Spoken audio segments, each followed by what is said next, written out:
right, Senator Ball, thank you. Mr. Wagner, obviously looking to head to Albany. Tell us a little bit about why you'd like to do this. Sure. I think the primary focus needs to be on rebuilding our middle class and restoring integrity in terms of our state government.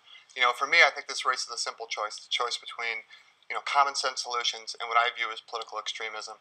Throughout this campaign, I've put forward a number of proposals on mandate relief, raising the minimum wage, getting people back to work with infrastructure investments, campaign finance reforms, things that I think are really rooted in Hudson Valley common sense. Senator Ball, I like Senator Ball personally. I think he's a good guy. Thank you, man.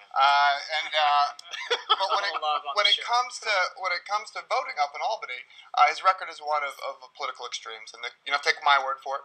The Conservative Party of New York, not exactly a liberal bastion, ranked all the voting records of the senators up in Albany. Senator Ball had the #1 most right-wing conservative voting record in 2011, his first session in Albany.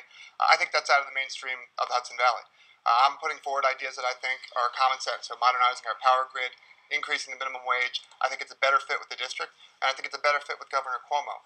Senator Ball mentioned the governor 3 or 4 times here, 3 or 4 times in his ads on TV. Senator Ball is standing in the way of important initiatives for the governor. Marriage equality was a historic achievement here in New York. Senator Ball voted no. Did that pass? On health care exchanges, Senator Ball was the lead opponent of Governor Cuomo's health care exchanges, on campaign finance reform, on modernizing our power grid. The senator is standing against... No, Justin, you got to let me finish. I really don't. You got to let me finish. Entitled to your own opinion, not your own facts. The senator is standing directly against the governor's record. And he may not like to hear the facts, but those are the facts. And those are 4 or 5 key issues that you've opposed the governor on. Okay. And I just think it's out of step with the region. Senator, let's have you respond to some of these accusations. So it's very interesting because, we have a record of accomplishment. And I know that you've got to be getting desperate because you got 3 weeks to go. You're a corporate attorney.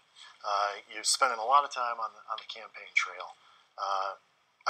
You've been doing this for about 13 months, and still in the polls, nobody knows who you are. So the only way you can win this thing is by trying to drag me down and make me look bad. You know what? I don't know if you're running against Assemblyman Ball, but I'm Senator Ball. And I've delivered for this district. Millions of dollars to schools. I've passed a property tax cap, repealed the MTA payroll tax. When I was fighting to repeal the MTA payroll tax, you were representing big polluters and terrorists and all sorts of people at your law firm down in the city. The point is that I've been fighting for these things now, going door to door, getting to know this community. And for you to come in the last 3 weeks of the campaign and distort my record is ridiculous. You don't. Are any of those issues I mentioned, were they not true? Let's go through this. Number 1, marriage.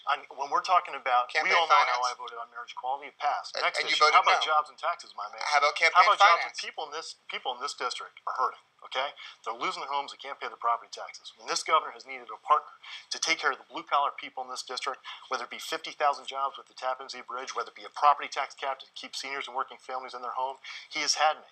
You don't always agree. This is politics, man. This is serious stuff. You don't have to agree with somebody 100% of the time, but it doesn't mean that you don't work together and reach across the aisle. The difference is that by NYPIRG, not my press releases, I know you're starting to believe your own press releases, which is a fatal flaw of any candidate. By NYPIRG, Public Interest Group, they rate my voting record as the most independent voting record in the Senate. I have voted with my leadership less than a lot of Democrats. And that bipartisanship, whether it be on domestic violence, whether it be on my proposal to increase minimum wage, but cut taxes for small business owners at the same time, stepping up to outsourcers. I have not accepted money from outsourcers. I was the only Republican to actually stand up to IBM when they were taking millions and millions and millions of dollars, at the same time offshoring our jobs. And now the mail that you're sending out is trying to distort my record on every single front. I have the most independent voting record. I have the labor unions supporting me, like the utility workers. I was the only Republican in the state to go down there even before the governor, and I thank the governor for his leadership. But don't you think it meant something for a majority member of the New York State Senate, who's a Republican, to go down and stand with 8,500 families that were locked out? I was there a week before you. I was there a week before you. Mr. Wagner, let's talk about, he's talking about some of the mailings that you've sent out. Sure. You're trying to get a point out. What point are you trying to make with some of the mailings, and what's your thought? Well, let's just back this up. In April of this year, Senator Ball set up under his own name, and it's been reported by the Journal News, an attack website going after me and my record. So this is way back to a couple weeks ago. The senator has been sending emails under fake email addresses. I believe the Westchester District Attorney is even investigating this. The campaign tactics of my opponent are so outrageous that last week he told me at a debate, the Poughkeepsie Journal debate, he was against increasing the minimum wage. But the following week he comes out, flips his position but his campaign rhetoric is so his campaign rhetoric is so far behind that he still has a website up attacking me. This is a great example. You gotta let me finish. He still has a website up attacking me for now having the same position he's flip-flopped on. There's Albany Greg Ball, and then there's Campaign Greg Ball. Campaign Greg Ball is the centrist who loves Governor Cuomo.